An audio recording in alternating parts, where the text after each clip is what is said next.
have severe arachnophobia, which is the irrational fear of spiders. And when I say that, I don't mean like, oh, I don't like bugs, they make me feel icky. No. Okay, I really have that shit. If I see a spider out in public, I will cause a scene. As a matter of fact, there have been multiple times where I've freaked out in public because I saw a spider, and I caused the scene. And you know, a lot of my friends know about this, and they make fun of me for it. You know, everyone thinks it's funny that Sid's afraid of bugs. But either way, the reason that I'm saying all of this is because at the end of the day, most people don't have arachnophobia, okay? And there's a reason for that. When you really look at it, for the most part, spiders are relatively fucking harmless. And because I am afraid of spiders and my friends aren't, they find it as a reason to make fun of me. But there are two very specific fears that I feel like every single straight man on this planet worries about universally. Like, you can go up to any adult male right now and they will be like, yes, I have worried about this at least once in my life. Which is one, marrying a girl who's absolutely ran through, and two, marrying a girl who's absolutely unbearable. Now, I know what you guys are all thinking, okay? Just don't marry a girl who's ran through or unbearable. Here's the thing, it's easier said than done. First of all, the only way to know if a girl is ran through or not is to look in her notes, okay? And if she doesn't have her body count in her notes, you have to hope that one of her closest friends who's close enough to know her real body count is also just a fucking snake and will tell you her real body count for some reason. Second of all, do you think anyone who gets married thinks they're gonna have a divorce eventually? No, okay? When you're getting married, in that moment, you probably think like, yeah, I'm in love with this person, I want to spend the rest of my life with them. And it isn't until like 20, 30 years down the road where you're like, shit, I don't know if I want to spend the rest of my life with them. And that's the biggest one right there, okay? Your wife can be an ex-fucking whore cooker, who cares, okay? As long as you're happy. But if you're not happy and you gotta divorce your wife, dude, oh god. Like, I don't know about you guys, but being divorced sounds fucking terrible, okay? And I know that's a very obvious thing to say, like no shit. But all I'm saying is that divorce is a very real and scary thing, and if you don't marry the right person, that can lead to your reality, and a lot of men tend to be afraid of that. Now, at this point in the video, you're probably wondering, Madagascar, why the fuck did you just like trauma dump on us for 2 minutes? Well, the reason that I'm saying all of this is because, in today's video, we are talking about someone who embodies what it means to be an unbearable wife, but she's still a wife. She's still married to the motherfucker. That motherfucker being the greatest point guard in NBA history, Steph Curry. But in case some of you guys still don't know who I'm talking about, I would like you guys all to meet Ayesha Curry, or as I like to call her, Steph Curry's only bad shot. Now, considering the fact that Steph Curry is quite literally the greatest shooter of all time, I feel like the name kind of speaks for itself. This chick is fucking unbearable. Despite being married to a literal NBA legend, she still finds a way to be ungrateful, complain, and most importantly, embarrass her husband all over social media. And this has been like an ongoing trend ever since this guy entered the league. For example, about 6 years ago, Ayesha Curry went on a talk show called The Red Table Talk, which was hosted by a transgender light-skinned version of Caillou. Sorry, I mean Jada Smith. And long story short, she basically talked about how, you know, a lot of girls throw themselves at Steph Curry because he's an attractive, tall NBA player, but no guys throw themselves at her. And she's upset about this. Something that really bothers me and like honestly has given me a sense of a little bit of an insecurity is the fact that, yeah, like there are all these women like throwing themselves, but me, like the past 10 years, like I don't have any of that. Like I have zero, this sounds weird, but like male attention. By the way, this is a married woman saying this in front of her husband's mom. This is Steph Curry's mom right here. Now listen, okay, I am a 21-year-old college student. I have no experience or merit when it comes to speaking about marriage. So maybe feeling this kind of way is totally normal, especially when your husband is an NBA player. But even if that was the case, your husband is an NBA player, okay? This is the type of shit that you keep to yourself. Like, do you not have any sort of PR training? In what world does it benefit you, your husband, or your family to go on a talk show and publicly discuss how you crave attention and validation from other men? Like, is that not embarrassing for how does it even benefit you? And the craziest part about all of this is the fact that she doesn't even realize why this is happening. Okay, the reason that no one is throwing themselves at Ayesha Curry is because she's Steph Curry's wife. Okay, no one is going to shoot their shot at Steph Curry's wife. Everyone respects him. He's the greatest shooter of all time, which just makes this whole situation even more weird because being married to a guy with that sort of respect and status, that is the end goal for a lot of girls, okay? They want something like that. But then you have Ayesha Curry, who instead of cherishing it, is comparing herself to him. And this is like a common theme that you are going to see throughout this video. She's jealous. Okay, she is jealous of Stephen Curry. She has talked about multiple times how she is a very career-driven person and thought that she would be the breadwinner of her relationship in the future. You said he wanted to be a high school basketball coach.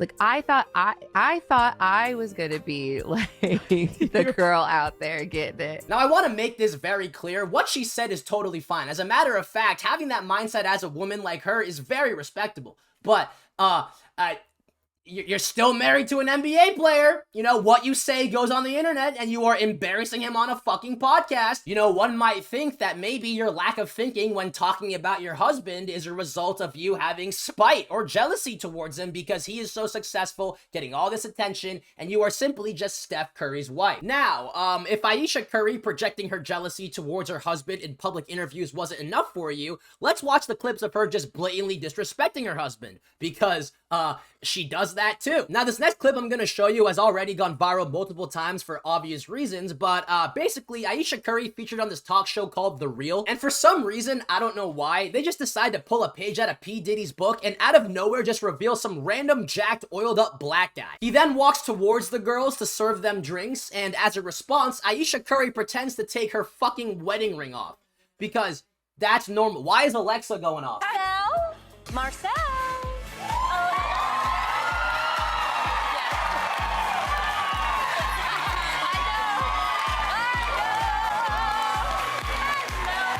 But, yeah, I mean, you guys all saw that.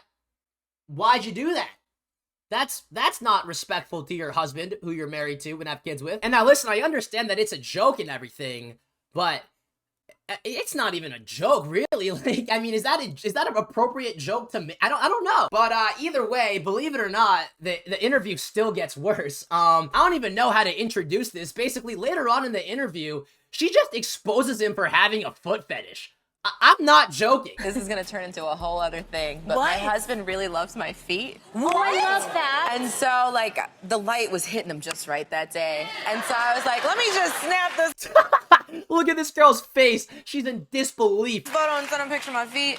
So I always say, like, when he says to send nudes, like, that's what he's getting, a picture of my bare feet. I don't know if he's happy about that, but that's okay. Now listen, okay, I know it's not that deep. I know Steph Curry's career isn't being impacted that much because he has a foot fetish, but is this not something that we just keep to ourselves? I mean, that's your husband. Why are you exposing him like this? Like, I didn't even watch the full interview, so I don't know how they got there, but I can't imagine how they did. How the fuck do you start talking about Steph Curry's foot fetish? You're on a TV show.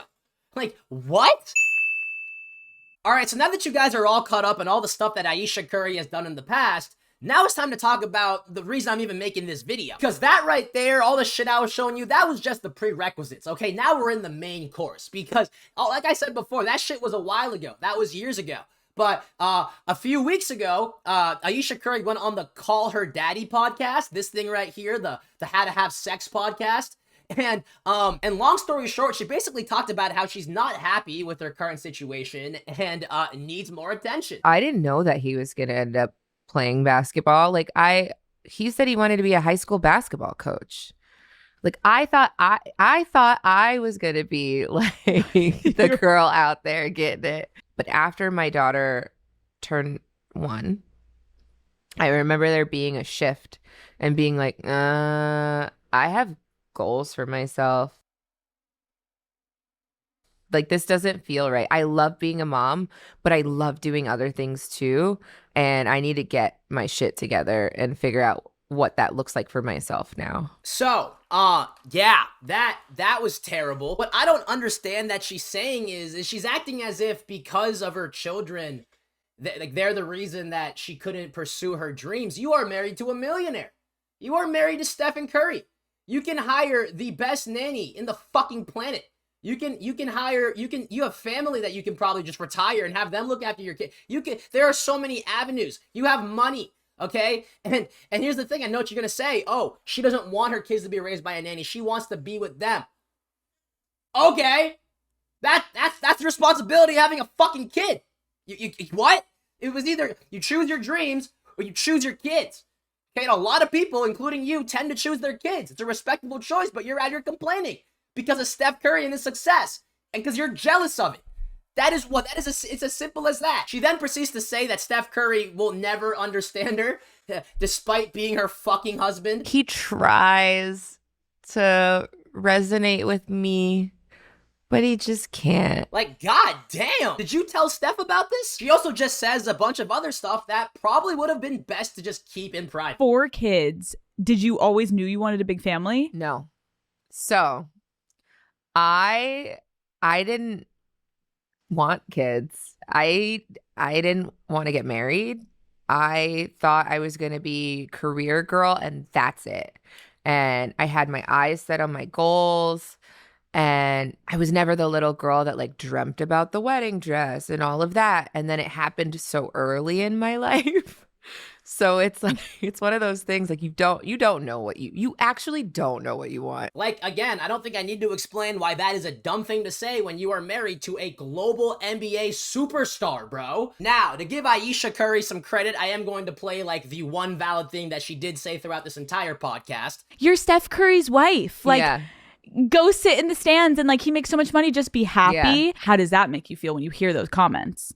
It feels crazy. And actually what you just said, like I recall like sitting there, you said in the stands, a reporter actually literally said on live television, she needs to sit there and look pretty like other people. I think people just don't realize that there is a life outside of where we are now in our adulthood. Now listen, okay, what she's saying is actually totally valid. I feel like anyone whose spouse is a famous person or very, very wealthy or successful, they all have this sort of feeling to an extent. But here's the issue, okay? She is Steph Curry's wife. He's too big of a figure for her to ever reverse that image, okay? She is connected to someone who is so fucking popular that it doesn't matter what she says or what she does, she's always gonna be known as Steph Curry's wife.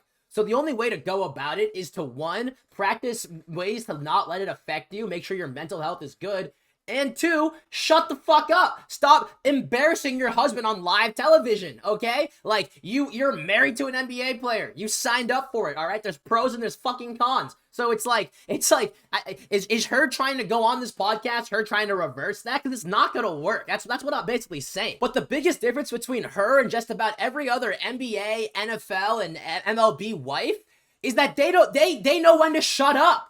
She just yaps and just fucking doesn't know the negative impacts what her words have on her husband.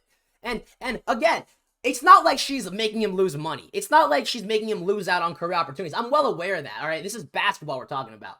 But she's just embarrassing him. Like, this is, he's famous. He has an image to uphold, you know? Whenever she says something, it's gonna go viral and be associated with him. So it's like, and she should fucking know this. She's married to the guy. He's an NBA player. Like, I don't know. And I think that's like common sense, especially as the wife of a player. And I don't know. But this whole situation is just really funny to me because, like, dude, she's married to Curry, bro. Do you have any, bro? I used to watch Steph Curry highlights before every single basketball game when I was younger. Like, she's married to a living fucking legend, and she still has a way to complain about it. It really just goes to show how you can never win. You can be tall in the NBA, handsome, rich, fucking 10-inch penis. I bet Steph Curry probably has, no glaze, no homo, but it's still not enough. Your hoe will still get slayed. Ayesha Curry is still going, bro. It's a damn shame. All right, so when it comes to my final thoughts, that was pretty much it right there. Long story short, Ayesha Curry is used to being in the spotlight. She's the type of person who wants that sort of attention on her, and her husband is the worst person to be married to when you're that kind of person because he is going to be getting all the attention. Well, you will also get attention, but solely as a fucking piece for him, you know, as if you're his pet. You know, and that's the case with a lot of MLB, NFL, NBA wives, you know, and I feel like all the bullshit that Ayesha Curry has done on the internet is just a mix of jealousy and stupidity and naiveness.